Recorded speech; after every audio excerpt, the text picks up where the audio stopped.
This Halloween season, my girlfriend and I started watching all the classic monster movies from the black and white era of cinema, starting with 1931's Dracula, starring none other than Bela Lugosi. Filmed in 1931, this seminal work transformed the horror movie genre and spawned countless iterations of cautionary tales of sympathetic monsters and horrible scientists that still hold up today. For my part, I'm inspired to sculpt some of these characters in a way that captures more than just their likeness, but the conceptual undertones that make them so compelling. As usual, I'm starting my sculpture with an armature of aluminum wire and some Chavant oil-based non-sulfuric clay. Dracula himself is a scary monster, but he's also humanoid with human proportions and anatomy. So that means that I have to start by covering the entire aluminum armature with clay and working in the rib cage and the pelvis as the first forms. And then from there, it's all about gesturing. There are so many influential touchstones that color the style that we consider the classic Dracula story with. The first being Bela Lugosi himself. The famous actor born in Hungary had body language and expressions that brought such authenticity to the Eastern European character that he was performing that has not been matched since, even by such accomplished actors as Gary Oldman or Christopher Lee. In most portrayals, I feel that the balance between aristocratic gentleman and predatory monster are usually slightly out of balance. With Lugosi's portrayal, you really get the feeling that this vampire is a stately nobleman and a horrible undead nightmare too. For me, I'm fascinated by the fact that one of the best protections against Count Dracula is the fact that his internal code that is nearly chivalrous will prevent him from going about his evil plans without some sort of decorum or honor. In the beginning of the movie, he doesn't merely attack the character Renfield, but lures him to Castle Dracula to make proper introductions and literally wine and dine him before turning him undead. Later, of course, he tricks, poisons, and turns him, but he does it with such noble dignity. By this point of the sculpture, you'll see that I've already chosen a gesture. I've picked that sort of hand open, come to me, sort of motion that Dracula, especially the Bela Lugosi one, is so famous for, that sort of mind control beckoning that he can do. So I've locked that into place. I'm bulking up the remainder of the sculpture itself to get the anatomy details locked in as best I can. And you saw earlier that I hot glued the wire armature into some pink insulation foam. And the reason for that is because this isn't a permanent sculpture.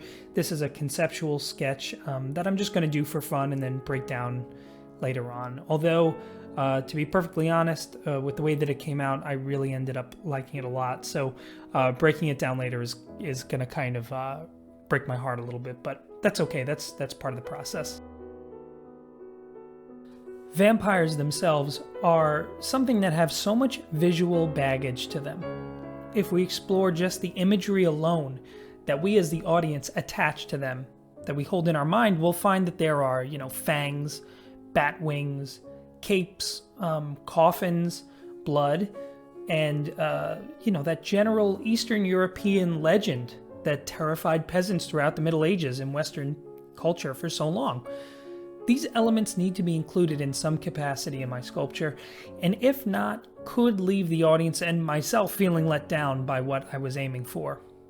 Also, the vampire has so many superpowers, especially in that 1931 movie, that anyone who's fought one in, say, Dungeons & Dragons will tell you that it's almost unfair to go up against one.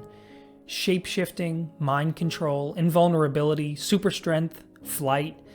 And did I mention mind control? Honestly, in a fair fight against Superman, Dracula has nearly as many superpowers and only a few more weaknesses.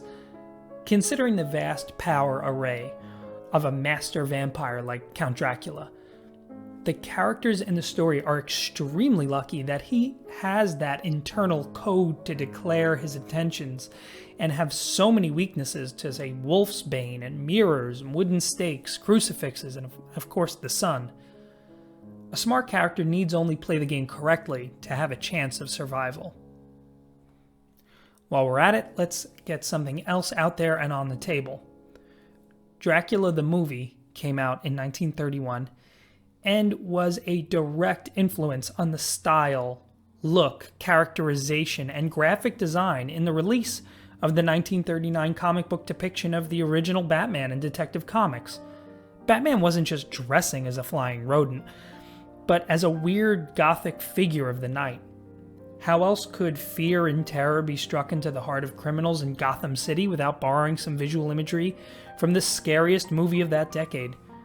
Yes, Batman the character says he's influenced by the Mask of Zorro, but Bob Kane, the creator, intended to depict a vigilante borrowing some of that 1931 Dracula aesthetic.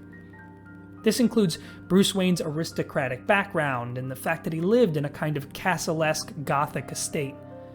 The pop culture influences that Lugosi's Dracula have had range far and wide, and those iconic permutations influence our understanding and conceptualization. On that note, and for this sculpture, I know that I want to capture a few elements of the 1931 Bela Lugosi Dracula. The first is coming as close as possible to the likeness of those expressions that Lugosi put into our minds. Second, I want to express his nobility by making sure that the costuming is as formal as Dracula's tuxedo and cape were in the movie. Imagine that we're all so scared that we rarely notice the bow tie. And there is a bow tie there. Next, I've got to do something to show at least one supernatural ability. And I love that the mind control is shown through Lugosi's expressiveness with his hands, that really odd gesturing. For the gothic elements, nothing says Dracula more than background elements like a coffin or, oh man, that iconic cape. Darkness and shadow with proper lighting are useful tools to build suspense and can be contrasted easily by sculpting depth into the various forms on the Dracula figure.